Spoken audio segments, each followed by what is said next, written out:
I I made a video right here actually, behind me, and I'm like, okay, so I'm gonna make a video of me being the customer and me also answering the objections of the customer, and then I'm also gonna have like a crazy some sort of attention grabber in the beginning, and um, and I labeled the video day one of trying to get my product, the Scruffy, to go viral.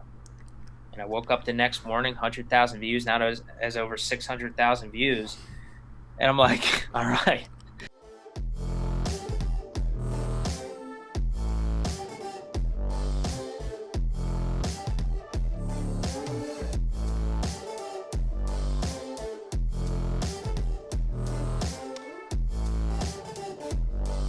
Right, Reid, my man, welcome to the show.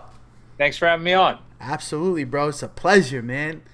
It's an absolute pleasure. How's your day going so far? It's going. I just posted a TikTok, which I'm sure we'll talk about. But yeah, just hustling, grinding, selling scruffies, I love it, working bro. out. I've been running a lot. So basically running, selling scruffies, posting on TikTok, I love it, pretty much brother. what I do. That's the quarantine special right there. That's right. Man, yeah, dude. Has COVID been treating you, man, over the last couple of months? Yeah, it's tough because we're all kind of stuck inside here, and it's like I think a lot of people are going crazy. At one point, I was going crazy. I was actually living in Dallas for a little bit. Now I'm back in New Jersey, where I'm from. But you know, for a while, I wasn't seeing anybody because all my friends and family are here. So it was nice finally seeing everybody once I quarantined and all that stuff. But yeah, it's pretty. I know it's rough for some people out there. Yeah, bro. Because it's like quarantine's kind of over, but it's not at the same time. It's like you can Yeah, go out. You, yeah. you might get sick and die. I mean, Well, it's possible. that yeah, that's the thing, right? I mean, it's like there's still like it's still spreading. People are still getting sick, and it's like I know a lot of people are just tired of it, like tired of wearing a mask and tired of quarantine. But it's just It like is what it is. it is what it is, and you kind of have to do your part, and we're all in it together. That's the one positive, I guess, if you even want to call it a positive. But we're all kind of in this together, so we're all like trucking along here. That's it, brother. We can all relate to each other, right? But it's a Right. good day. It's a good day to be an entrepreneur, though, right? And create your own thing, so that you're not at the mercy of, getting laid off. A lot of people, unfortunately, right now, getting laid off. Companies Yeah. closing down. I mean, Yeah. it's crazy. So being an entrepreneur, creating your own products and services, it just opens up a lot of opportunity for you. Would you agree with that? Yeah, no, I would agree with that. I think, and especially, you know, you can make your own online business. I mean, so it's like, it's easier in that sense, but also it's tough because a lot of people are getting laid off, and you know, what do you do? I mean, not some companies aren't even hiring; they're on a hiring freeze. I know things are kind of getting back a little bit to normal, but still, there are a lot of companies out there that still aren't hiring, Mm-hmm. and it's tough. It's tough for a lot of people. Absolutely, bro.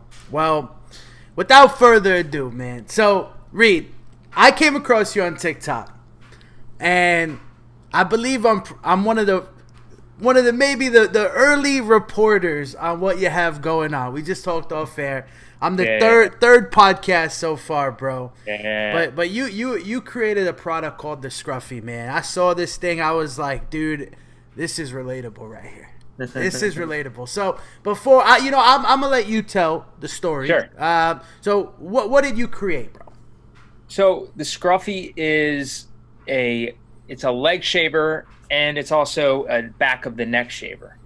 And just to give you a little backstory, when I was a college student at Louisiana State University, my friend Andre would trim up my neckline in between haircuts, and but he wouldn't always be around. So I basically created this neck shaver out of a frustrated consumer, and it wasn't until a lot later, which I'm sure we'll talk about, where I pivoted towards leg shaving, and that's kind of where I'm at right now. And it's like the leg shaver is a bigger hit than the neck shaver, and yeah, But it's basically I created it out of being a frustrated consumer and struggling to shave the back of my neck on my own. And then now it's a leg shaver too. And dude, that is something that every man can relate to, right? You go Yeah. to the barber, you Yeah. get the fresh cut, you're feeling Yeah. amazing. A day or two later, it's coming back. Dude, that's the thing. And like, so I'd get my friend Andre he would shave my neck, and because I couldn't use a regular razor to do it for me, and I just didn't want to go to the barber every week, so he would do it for me. But I also felt bad; I was bothering him all the time, and then I had to go to like this formal one night, and he wasn't around. I had a really hairy neck, and then, I was like, all right, let me see if I can create my own razor or something. And that's where the Scruffie came about. But yeah, dude, I mean, it's tough because it gets hairy. It's like, and you don't want to keep going back to and some people do. Some people go to the barber every 3 days, 4 days, but not everybody can afford that. Or it gets expensive, right? I mean, you're looking for a shape up, it's $10 a pop, plus tip, $15 just to keep the neckline trimmed, bro. So that's right, man. That's right. You found a solution to a problem. That's what entrepreneurship is all about, man. And you called it. Why'd you name it the Scruffie? How'd you come up with that name? So that's an interesting story. So it was actually originally called the Neck Shaver, and I got a Kickstarter, and you can actually look it up. It's called the Neck Shaver. But what happened was I spoke to a trademark attorney, and he said that the Neck Shaver wouldn't be trademarkable, so I had to make up my own word. And it took like weeks. Weeks went by. I'm pulling my hair out. I can't think of a word I'm going to use because number one, I had to think of a name that was going to be associated with the product, but it was like my own word. It was like a made up word. And the other thing was I was trying to look online to see if the domain was also available. So I'm like, it was really tough. And I eventually.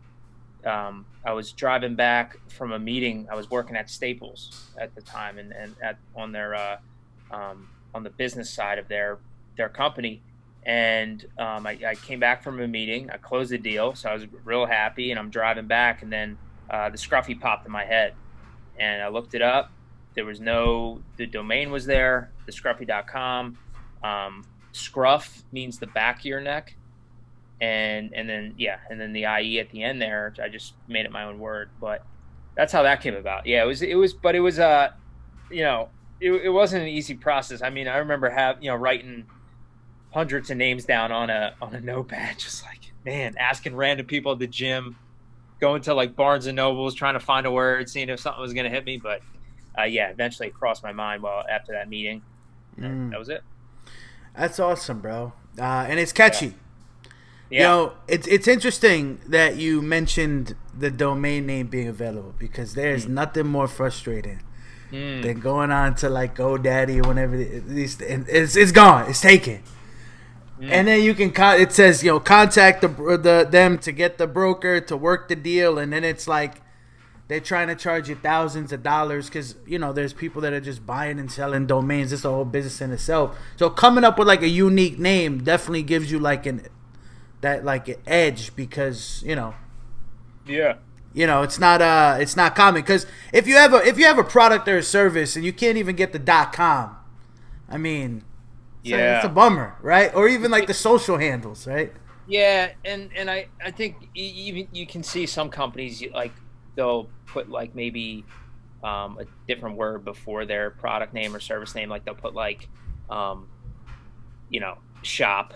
Or like Mr. Beast doesn't have MrBeast.com. I think it's shopMrBeast.com. Or supply razors. They have I think it's called GetSupply.com. So I guess like you can play around with it, but it is annoying that there are people out there that just like buy domains and like that's their whole thing, and then they sell them. It's kind of annoying. I know. It's crazy. Like for me, I go by Ross Alex. That domain, somebody owns it already.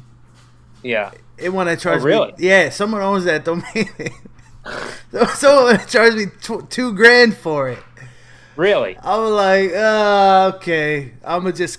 So you reached out to them and they wanted to charge you $2,000? Yeah, bro. I went through the broker service and they connect you with the.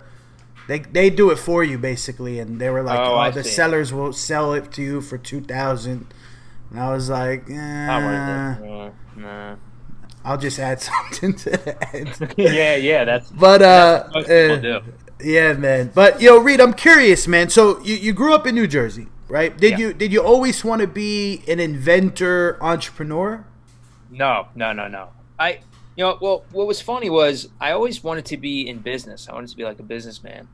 But I just never had the courage to go out there and do my own thing.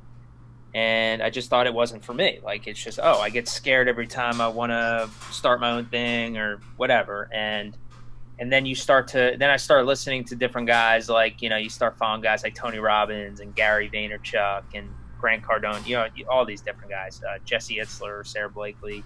And then you start realizing that they were also scared, right? They're also scared too. So when you think about that, you're like, oh, okay. So I just have to find the courage to kind of do my own thing. And then it wasn't until LSU where I sort of had all that down and understood all that, where I'm like, okay, so I'm going to start my own thing, even though it is scary, even though there is some fear in there.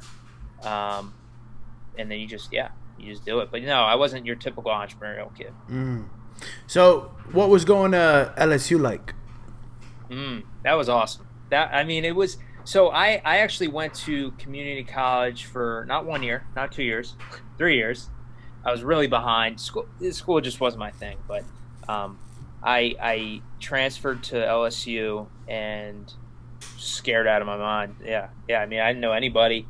I got there and it just totally changed my life.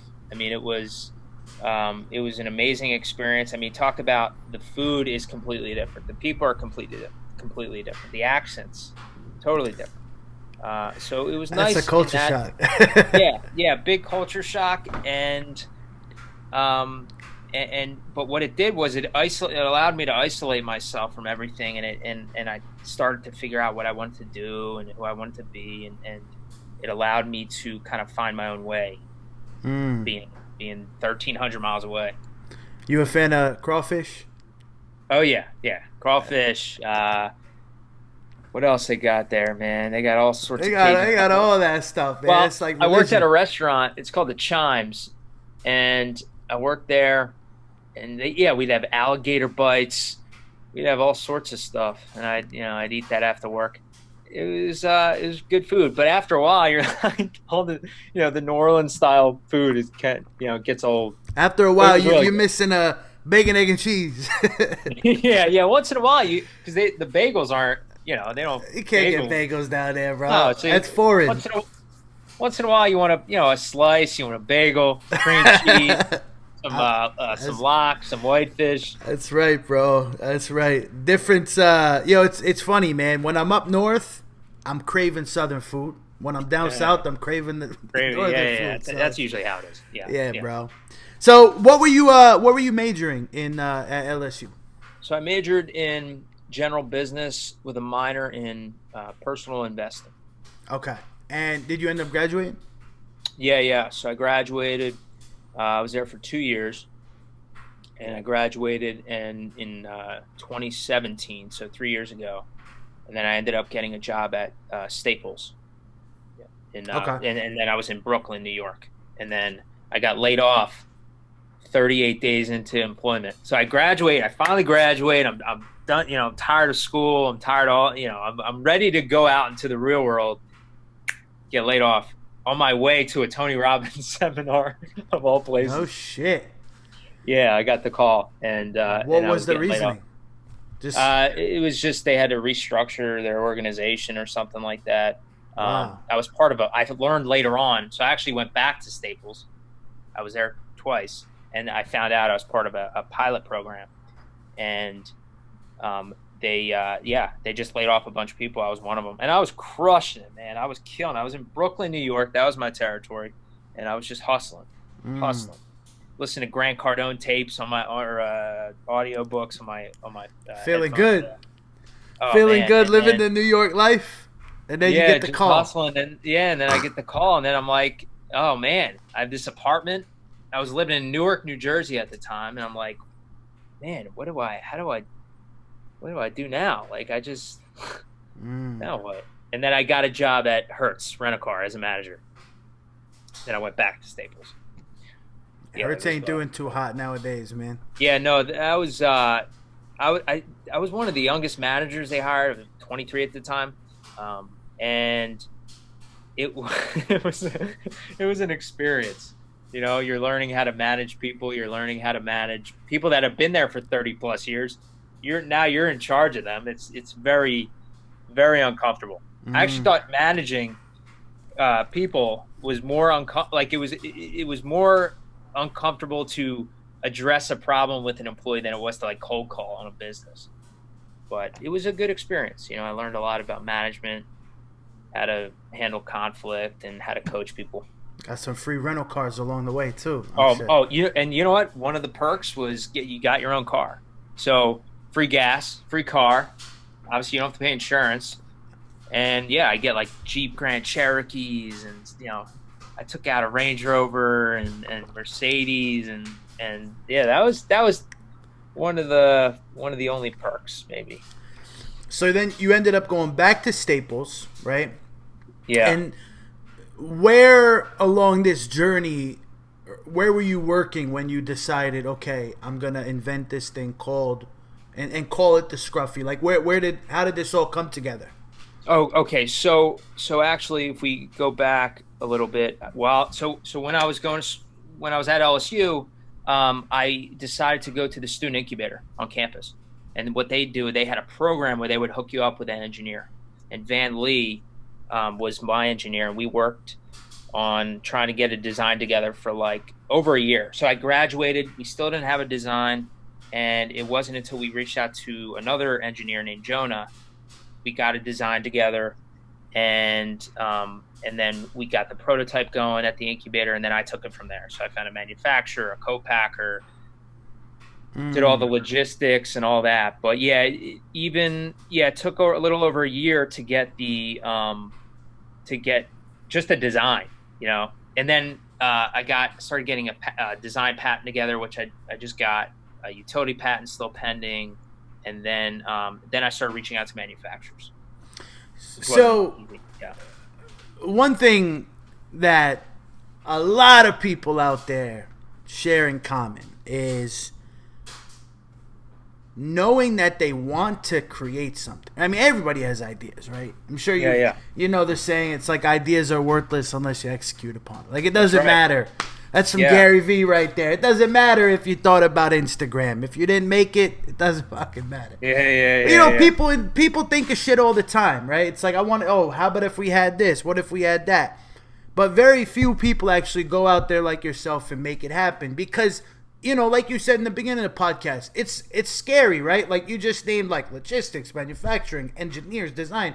Most people, or I wouldn't say most people, but a lot of people don't understand or even know how to do those things and make it a reality. So if we could break it down, man, by the step by step, bro, I'm very curious to know. So you join up with this incubator, right? And for the listeners out there that aren't familiar with incubators, basically it's like a program where if you have an idea, there's people that'll help you create it, basically. Is that right? Right. Yeah, that's correct. Yeah. Okay. So you have this idea, this concept in your head for a Scruffie, right? For this neck shaver. You meet with an engineer. What do you tell him? You just say, "Hey, I want to make this. Can you help me design it, draw it?" You know, walk us through that process. Yeah, pretty much. To be honest with you, like the first meeting I had, there was probably, I don't know, a dozen people in there, and I'm like, and they're like, "All right, what's your idea?" And I tell them the idea, and then we go from there. But it's basically me. It was myself and Van just going back and forth trying to figure out how we're going to design this. And it was just a lot of trial and error, as far as like a step-by-step process, there are incubators out there. There's a lot of like prototype centers. Manufacturers will help you make a prototype as well. And what was the trade-off there for you to work with this incubator? Were they taking like a stake or something like that, or? So being a student, I didn't have to, it was nice. I didn't have to pay. Well, you got to pay tuition and all that, right? But I didn't have to pay. I only paid for like the prototype was like $91 and like 80 something cents or something like that. So I'd only pay for like the raw materials. Nice. Okay. Yeah. So you get this prototype, right? Mm-hmm. And now you got to find a manufacturer.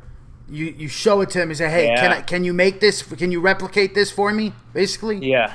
Yeah. Okay. So basically, what happened was, I started reaching out to 2 manufacturers every single night. Sometimes it was more, but I really wanted to try. It was hard finding one. I mean, you can go on thomasnet.com or thomasnet.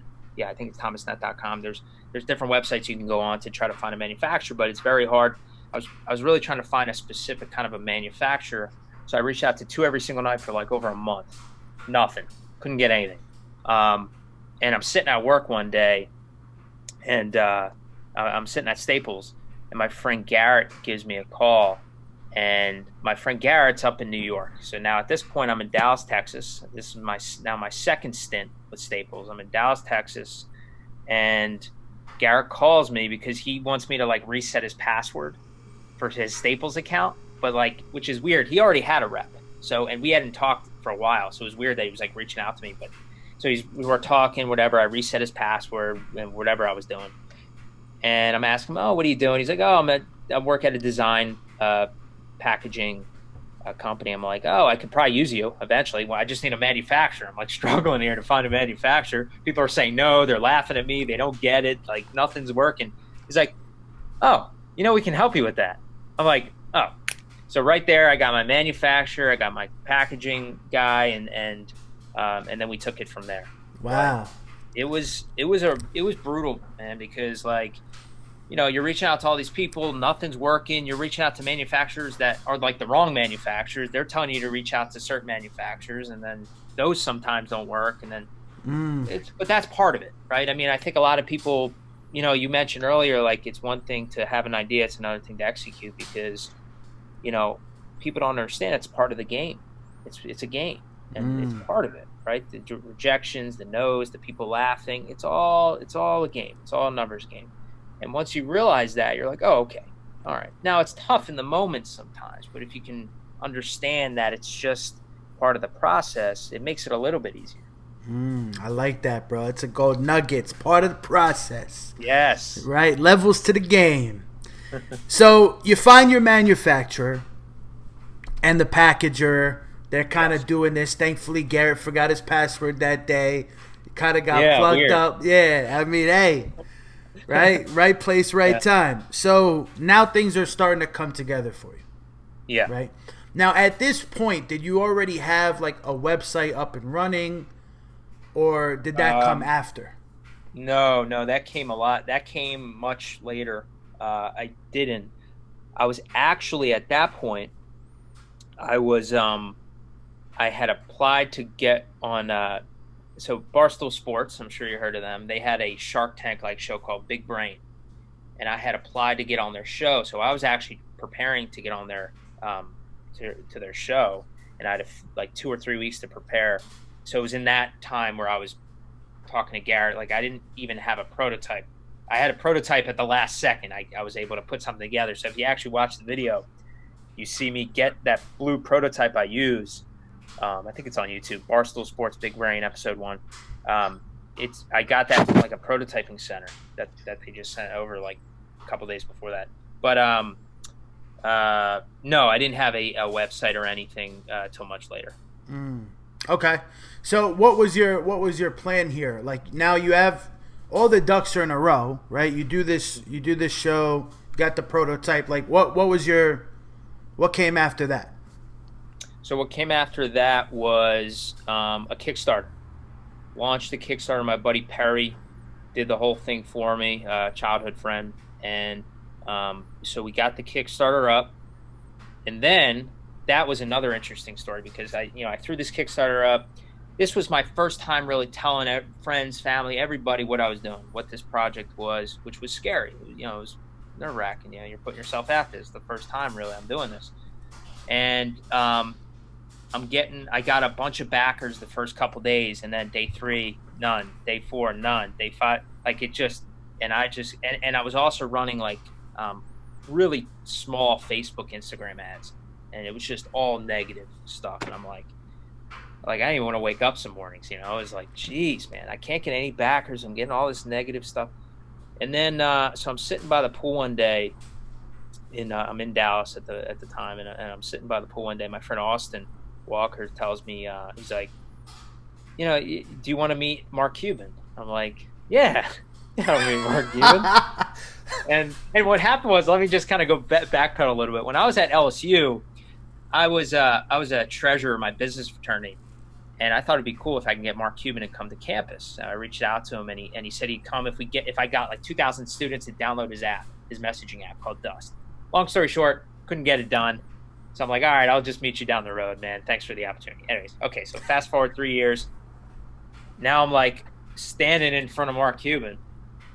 And I didn't tell him about my idea because I heard that if you tell these sharks your idea before you go on the show ever, you can't go on. Like they can't know about your product or anything. So basically at this point, I'm really depressed. I can't get any backers or anything during this whole Kickstarter project.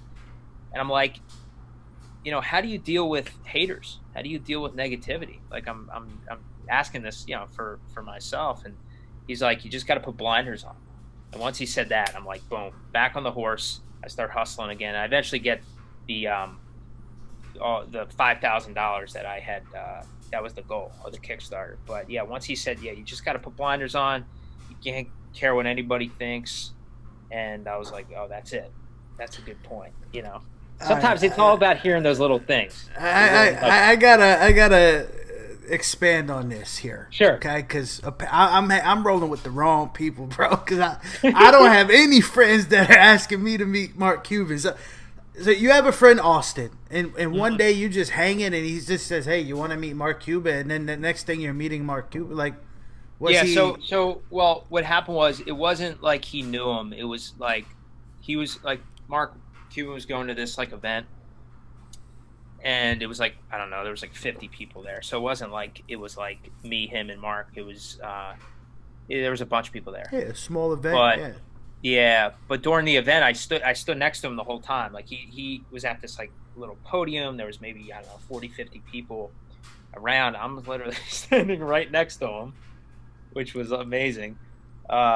And then I got to ask him a couple questions, and that was one of them. Like, how do you deal with negativity? How did you deal with these like just little things like that? And it wasn't like he knew him, but still, bro. That worked out. You rolling with the right people, man, because anybody that would even ask you, like a friend, to go to a networking event or a conference. Yeah. To go better yourself. I mean, that's surrounding yourself with the right people. You got to surround yourself with those kind of people, which I think a lot of times people they're not hesitant to do, but they're used to who they're hanging out with. And sometimes it's hard to kind of cut loose from certain people, but I mean, it's and I met him at LSU. He was a friend of mine there. Okay. Awesome, bro. Man, I can't believe you couldn't get 2,000 people, bro. LSU such a big school, bro. Dude, what's up? Oh my God, that was brutal. I got like 1,100, and I was literally speaking in front of like sororities and fraternities, and just I was handing out flyers and business cards in the library to people, like little cards that say, here are 3 steps to get Mark Cuban in campus. I just couldn't get it done. It was and what happened was that semester, that was my whole focus. So I actually ended up on academic probation, and so I had to choose: am I going to continue this, or am I going to just finish school? And I just chose to finish school. I'll meet you, Mark, down the road, type thing. And I actually did. Man, are you? Side note: are you a baseball fan? Oh yeah, Phillies. Okay. So, have you ever met Alex Bregman or ran into him? I don't know if y'all went to school at the same time. Was he there when I was there? I think he was. I remember Aaron Nola, who's on the Phillies. He wasn't there his last year. Like he left and then I got there. Okay. So I believe Bregman was there. He was a student there, I believe. I'm a big fan of Bregs, bro. Yeah. He's a beast. He's really good. Yeah, man. So, all right, you meet Mark Cuban, you get this inspiration, you lock back in, pedal to the metal, right? You're going to make this happen. Now what? So I get the Kickstarter funded, and then it takes another 10 months to get the packaging together, get the design I want, get the product together. So it takes about on the thing itself. I'm like, this is going to take 6 months. But then I had to extend it another 4 months. Yeah, so it took about 10 months, and then so in that point, in those 10 months, I was getting the website together with my friend Perry again, who helped me with the Kickstarter. He helped me with the website, and I was getting all, just little things like that, just trying to get everything together, and trying to get a name too. That was during that time as well. And trying to think what else I did during that time. So let's just fast forward to the point of like a pre-launch. Did you do any? I'm sure a lot of people in your personal network knew by now that you were about to launch this product. You created something. Did you do like a formal pre-launch, or did you just like go live with the website and say, "Hey, go buy it. It's live now," and cross your fingers? Like, what did that look like for you? Yeah. So, and you just reminded me about something. So during the Kickstarter, when I launched, this company called Cheddar had reached out, and they do videos. They do like for free. They'll like do a product video for you. So I sent them the Scruffie. It's called the neck shaver at the time, and they put together a video that actually launched. They published it on the last day of the Kickstarter, which got us over the hump. But it got like 2.8 million views on Facebook, and I had them put a landing page because the Kickstarter ended, and then more people were interested in watching it. So I put a landing page on there. So now I got all these emails. I got like a couple hundred emails. So for the pre-launch, I was going to just mass email all these people. I'm thinking that, I'm going to get a couple hundred sales in the beginning there, which wasn't the case. But I got about 7 people when I launched, and that was kind of upsetting. Then again, it was 10 months later, right? So I get people excitement was down, but that really the pre-launch was basically me sending out an email or mass email to all those emails, and then me posting everywhere on social media. How'd that make you feel, man? To see your product have a video with over 2 million views. Yeah, it was nuts. It was insane. And the comments on there weren't great either, and that was my first taste of like internet hate or whatever. I don't know what you call it, but it was cool though. It was very overwhelming. Yeah, it got over 2 million views, and I remember I was sitting at work. I was sitting at Staples at my desk, and I'm looking at this. I'm like, holy shit, dude! Just like 100,000, 200,000 views. I'm like, what the fuck? I'm like running around like, holy shit. That's awesome, bro. That's super cool. But you had, 7 or 8 people, man, to even, take out their credit card and buy your product. I mean, that's a huge accomplishment in itself. Yeah. Right? No, I mean, that was really cool. I mean, like I was overwhelmed then. It's funny looking back now how many orders I'm getting every day, but yeah, I got 7 then. I'm like, wow. I'm like, I couldn't believe like I created a product, and then I sold it. And then I'm like making money from this. I was just like, I don't understand this. It's amazing.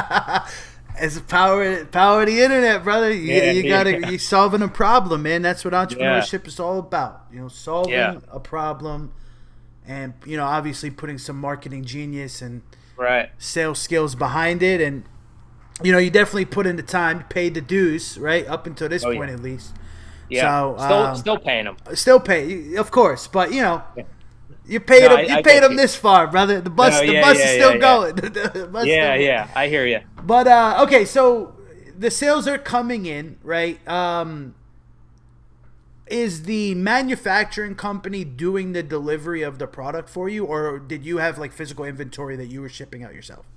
Yeah, so I was actually thinking about getting a third-party logistics company to ship out all the Scruffies, but I figured I didn't want to pay for it. I really didn't have the money to pay for it, and I could probably just do it myself. And so that's what I did. I sold my kitchen table, my chairs, and I put so I had room. I had a studio apartment in Dallas, and I put all the 1,000 units where the kitchen table was. There's a picture of me on my Instagram and Facebook there. You can actually see it, but it's yeah. So I just kept it in house, and plus I figured it's I want to be able to control the inventory.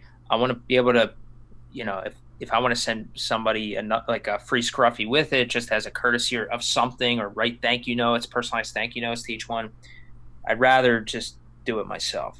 You said you had 1,000 units to start. Yeah, 1,000 units and 20 per box. So I don't know how many boxes that is. That's a lot of units, bro. It's a lot. Yeah, it was a lot. A lot of shavers.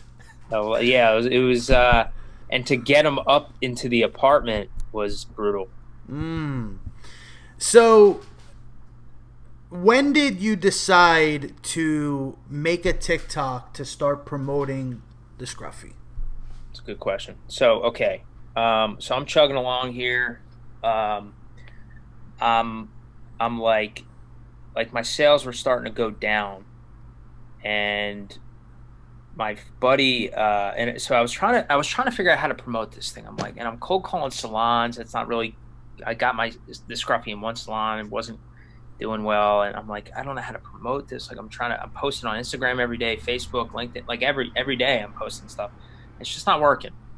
And my buddy Justin, college roommate, tells me he texts me this guy. His name's Jared Anderson, and his handle on TikTok is Stuff You Actually Need. And he told me, he's like, just let him review your product. And so I sent Jared my product. He reviewed it. Sales went up. Sales like blew up. I'm like, holy crap. So I'm like, okay, so actually I got to be on TikTok. This is where I got to be. And my buddy Max was also urging me to post more on TikTok. I'm like, all right. I'm going to start posting every day on TikTok until my shit goes viral. That was the plan. So I'm sitting, it's a Sunday night, August 23rd. What is it? Yeah, almost exactly, well, a little over a month ago. And I made a video right here, actually, behind me. And I'm like, okay, so I'm going to make a video of me being the customer and me also answering the objections of the customer. And then I'm also going to have like some sort of attention grabber in the beginning, and I labeled the video day one of trying to get my product, the Scruffie, to go viral. And I woke up the next morning, 100,000 views. Now it has over 600,000 views, and I'm like, all right, there we go. Sales went skyrocketed again, and so I've been doing that ever since. And then what happened was, I started posting, and then all these women on TikTok started saying, I think this would work on legs. Make a leg shave demo. Made a leg shave demo. Thing almost has 2 million views. And so I've really pivoted really towards leg shaving, because that's where the. Did you shave your own legs for the demo? So I got my stepmom too. So I was filming my stepmom shaving her legs. It was kind of weird. And I'm like, holy shit, this is gold right here. Like, this is it. And she like loved it. She's like, oh my God. And I went back home and I put that together. And then, like maybe 4 or 5 days later, I posted a leg shave demo of me doing it. And that's at like 1.4 million views. Which is an insane amount of views. I mean, bro, like, just so that people understand, to pay for that many views on Facebook would cost you thousands of dollars. Yeah. In ad spend. I mean, that's, and that's completely, you're doing this organically. Yeah.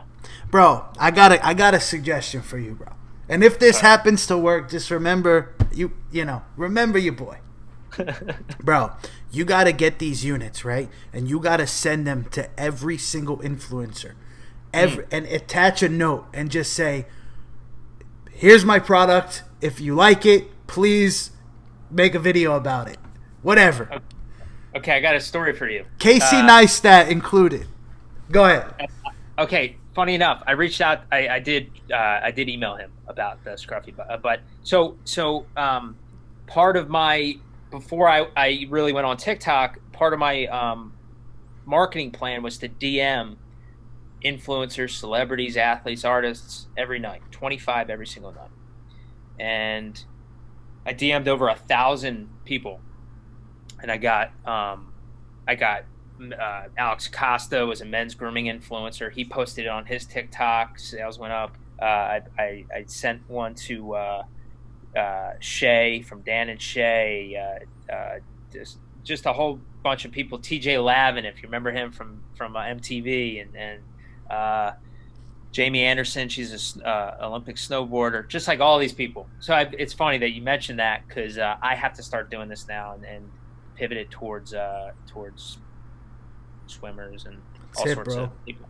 Yeah, dude, I mean, look at like a company like G Fuel, right? Like G Fuel is where it is today, funny. Because of all influencers, right? Influencers. Dude, I was reading about that guy. That's interesting, because I think it was all influencers. He beat the game. He figured it out.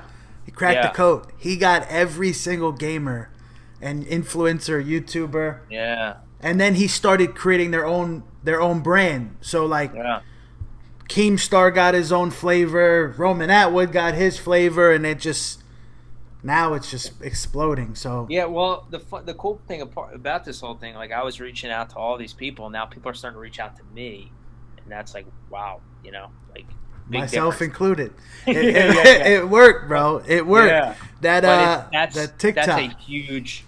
Yeah, I mean, I think a lot of companies are doing. I mean, even you look at Dunkin' Donuts. They made the Charlie drink after Charlie D'Amelio. Crazy. It's brilliant. Genius. So, Reid, what would you say to people that think that TikTok is just an app for kids dancing videos? Nah, listen, it's way beyond that now. I understand Musical.ly was what the app was called before. That's pretty much what it was, and then it turned into this. There's chefs on there, like professional chefs, real estate agents, accountants,